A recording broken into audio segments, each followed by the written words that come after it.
Ladies and gentlemen, hello everybody.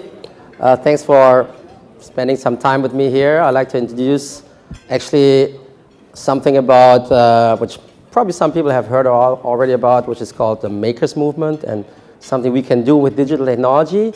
And it somehow links to what just has been presented in terms of it is something that is a derivative of what started in Silicon Valley locally and then basically grew globally into what I would call the third industrial revolution. The first basically is the steam engine. The second one probably the conveyor belt and things related to automation. And the third is the proliferation of information and what you can do with that. As not only you can share information, but you can share the design of something and change that on the globally. And at the same time, you can also now start to produce those very digital creations. This is the laser pointer. Okay, sorry, little technology problem. So basically, I'd like to state here, well, that in fact, with only 1/7 of the 21st century behind us, it is clear to all of us, and this is a very generic statement, the future will not be like the past. And why do I say this? Well, there's a few facts we need to consider here. First of all, because of this network that we have created here in the world, the pace of change has dramatically changed. Look at these facts. Well, first of all, it's population growth, resource depletion, climate change, and the like. Then a lot of assumptions that we originally thought were valid are not really valid anymore. I'll give you a few examples. In 1986, McKinsey was asked, how many cell phones do you think will be around in 2000? They said 1 million. Well, it turned out to be 109 million. So very different. Likewise, there was basically a study made by University of California, a 20-year study with 284 experts, that many predictions about the future. And in the end, it turns out that after evaluating all of that, they were only slightly more accurate than pure chance. So it is very difficult, really, in these times, and it's probably going to be more and more difficult to say anything about the future. Extrapolation doesn't work anymore as it used to in the past. Well, again, I mean, the future will not be the past. So what do we do about this? Well, we can do the following. The future will be actually built by those who take risk and action in order to invent the world they want. And I think that links to what you said. Those very people, those entrepreneurs, they actually are not there to only make money. Yes, they make money, but they have a vision, they have a mission. They want to change the world. If you look at Google, I mean, Google is not, I mean, they're one of their main statements is don't do bad, don't do bad things. They want to do good things to the world. And I think that is a major driver for the entrepreneurism, for the spirit of doing good for humanity at large is, I think, an underlying spirit of what is to be seen and what we've seen just in your presentation about Silicon Valley. Now, let me just continue. I mean, these are the examples. I mean, I don't need to repeat what you said, but Google, Facebook, Twitter, I mean, we have seen all of this, had enormous impact on today's world. Well, let me now go back to what I originally said about the makers. Well, makers are basically many things. They can be hackers, they can be tinkerers, creators, entrepreneurs, shapers, put it togetherers. There can be all of that. And I talk not only about the makers that I mentioned before, the people that do things on a little machine, but let's call those entrepreneurs also makers, actually. They make something for the world. But this is an attitude to life that I think is very important to understand. So makers here are turning basically passive consumption into active shaping. At the same time, passengers can be drivers, or spectators can be actors, followers can be innovators. So it's an attitude, it's actually something that I would say is a underlying fundamental change of the spirit that drives people to do things. This is what I call the Makers Movement, and that is what we like to do. It began in California. Again, I mean, this is the center of what I said before, the third industrial revolution that we've seen as to date.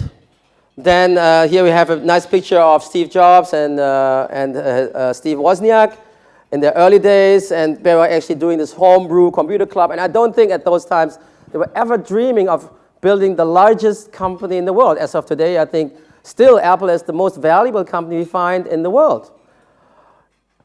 Then it's also something very social. So the makers movement is not only something that is entrepreneurial, but it's also social. So if you look at these pictures, I mean, you have a maker fair, you do this actually in a community base, people come together in order to do things together. So I've seen this in Germany, I've seen this in the States, and I've seen it also in Indonesia. I mean, in Jakarta, we have something like the Macedonia, which is basically a group of people, probably upper middle class people in Indonesia that come together in order to do things together. And they do things, meaning they program things, they design things, they build them, and at the same time, occasionally they also want to apply those things in order to help communities in their own right. So it's a social thing. Then thirdly, it is also something, well, here we have President Obama. I think the Maker Faire was recently also for the first time organized by the White House. So it's something which comes up to the highest level. These are the tools, actually, what constitute the maker movement. And, well, there's something called a programmable chip, the Arduino. Then you have a MakerBot, which is something called the 3D printer. If you imagine a printer, as we know it, that I would call a 2D printer. So now you think about that 2D printer being layer by layer by layer printing and putting it together, that would be a 3D object. Sounds very futuristic, but it becomes more and more feasible. I've seen this the first time in my career 20 years back in labs. It was very expensive then, maybe a couple of $100,000, if not millions of dollars.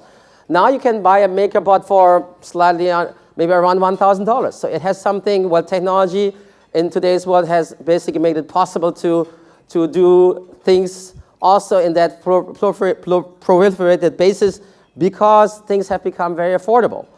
Another tool would be the laser cutter, and then, of course, and CNC machines. And all of that lead to the fact that you can do things basically at your home. There's another chip here. So Fab Lab is something which was originally started by the MIT, Massachusetts Institute of Technology. And I'm proud to say that in Indonesia, we have today the only Fab Lab available in the whole of Southeast Asia, to the best of my knowledge. And it's in Yogyakarta, owned by a arts foundation, and I come back to that later, why arts foundations are very important in that regard. But that arts foundation is called House of Natural Fiber, and they use that Fab Lab in order to be artistically active, but at the same time they do good things to communities that collaborate with them in many regards. So a Fab Lab would be an agglomeration of those tools in one center where you can use that basically and apply it to whatever you want to produce. Then the access. Well, the access is basically the technology and tools accessible, that expertise, knowledge, and each other's input. And then that basically creates the possibility of local manufacturing and global collaboration. So the network that I described before for sharing information and maybe also designs, and you can communicate with one another. Actually, you can change designs and produce it wherever it's more feasible. I've seen, for instance, information in the media whereby Siemens is planning to produce certain types of spare parts locally in those so-called fabrication centers, not having to produce them in a centralized basis somewhere in Germany or somewhere else in the world and having to ship them from one place to the other. But it is feasible, of course. It depends on the sophistication of those very spare parts. But it is feasible to locally produce this and basically save a lot of cost and time in terms of global distribution and logistics. Later, the fifth one is basically, well, this is a book which I highly recommend in this regard, and it talks about the maker movement in a big way, and it's very readable, and this is the same gentleman who wrote basically the book, The Long Tail. This is Mr. Chris Anderson, and he describes it very well. And then lastly, it's to do also with, this is, I think, just a remark on the side. This is a series, a TV series called Californication, and it talks about this disruptive change on the personal life. And I think disruption, that's what we see here again and again in all industrial revolutions is in fact a business plan. I just want to remind ourselves on a famous economist, Mr. Schumpeter from Austria, who said basically that economy is creative destruction. There's always something new, but it creates something new, at the same time things basically go under at the same time. And this is a fact of life that we have to accept, and I think the new technology that is available right now, the globalization of that, the proliferation of that because of the enormously sinking cost is even changing that pace of disruption higher and higher. At the same time, of course, we all hope that new things are created as well. Well, hackers, we heard about hackers, of course, are artists and innovators as well. I think we should not only brand them as criminals. In fact, they also bring a lot of innovation to many things. And lastly, individuals are encouraged to fail early and often and forward. Meaning to say by being fast, not only doing things by designing, but really producing them, applying that, and seeing whether it fits or not, it actually brings a good insight into whether something is feasible or not. Well, what do we do about Southeast Asia? Well, we have founded an organization, and if I say we, it's basically media, arts, and business professionals from Southeast Asia, predominantly from Indonesia, from Malaysia, and from Singapore. And we call this the Culture, Arts, Technology Empowerment Community. And I'd like to say a few words about CATEC. Well, CATEC believes that it is important, it is paramount that Southeast Asia participates in this new industrial revolution. Why is that possible? Well, just look about how our people in Indonesia, for instance, or in Southeast Asia in general, are very good in adapting to new technologies. I think Indonesia, as an example, I'm from Indonesia, so I know the facts there. We are number 2 in Facebook, number 4 in Twitter, number 5, and I don't know what, but we basically get it very fast in order to use those very technologies. But what does it mean? Well, at the moment, it's more for consumptive use. What I personally like to see is that those very technology can also be turned into productive means, meaning to say we're not only consuming information or multiply those to the net, but we also do something with it and produce something meaningful. So we definitely have the possibility here to jump on the bandwagon and in fact lead the new industrial revolution. Potentially possible. So we have to make a competency and capacity. We grow local economies rather than relying on being part of the global supply chain, as I think I referred to that earlier. And it is also self-evident that by nurturing a maker culture, we will benefit all demographics. It's not only for what I said before, for upper middle class people, but in fact we can go to other communities further down the social line and help those people in order to empower those through these digital technologies. And I will talk about that later. So more and more people basically become from being a passenger to being a driver, from being expected to be a participant. And critical thinking, or I should say critical making. So if we apply those very principles, what we hope and believe is that it will actually lead to social transformation. So by empowering people at the lower end of the spectrum, by showing them what they can do with these kind of technology, you empower them and actually make them small entrepreneurs and that take their own fate into their own hand, and hopefully by that they will be more by themselves, on their own, I mean. And synergy, and that's the last point I like to make on this slide, is very important between these three: the arts, the culture, and technology, and I will talk about this later. Well, a few more facts. We would like to grow the maker community in Southeast Asia, and so on and so forth. We do this local, national, international, online, and real world, and we organize events. For instance, just this June, we organized an event, an international small event in Yogyakarta. We brought people from Europe, from North America, and from all over Asia together, focused on this topic called critical making. How can you use this new technology in order to engage and also to find solutions for very local communities, and it is possible. I mean, we've seen this, we had a lot of ideas. And next year, we hope to organize a much larger international summit, also again in Yogyakarta. We chose actually Yogyakarta for the fact that it actually combines many things at once. There's a very dynamic and thriving arts community, so a lot of creativity potential available. At the same time, there's also an old historic local culture. So linking the modern dynamism of arts communities together with combined with technology embedded in the historical context of the very old traditional culture in Yogyakarta, I think that brought a lot of spirit to the whole discussion that we had in Yogyakarta. Yes, and we have special projects, we do incentivized challenges, and so on and so forth. And we foster cross-border making. In this regard, it is important to note that, yes, we have to actually agree on a common language, and that is, I think, one of the major challenges that I see, particularly in Indonesia, but I believe in other countries as well, throughout Southeast Asia. In Malaysia, in Singapore, it's not that kind of a problem, but in other countries, yes, the language, it's not easy. So we have to facilitate English, but I think Indonesian should also be allowed other local languages. Then, I think this is my final statement that I'd like to do here. Well, in order to be more effectively empowering people, those very people should actually understand and use technology better.